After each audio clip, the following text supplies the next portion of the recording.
Hello, नमस्कार मित्रांनो. Marathi big बॉसमध्ये आपण पाहणार आहोत काय घडामोडी चालू आहेत.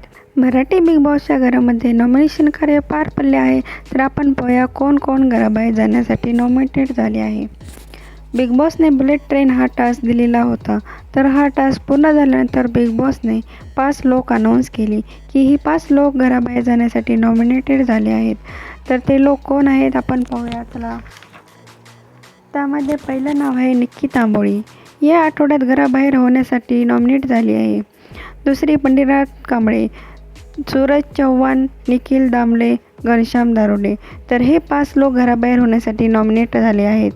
तर मित्रांनो, तुम्हाला काय वाटतं या 5 लोकांपैकी कोण जाणार घराबाहेर? प्लीज कमेंट करून सांगा. Thank you for watching.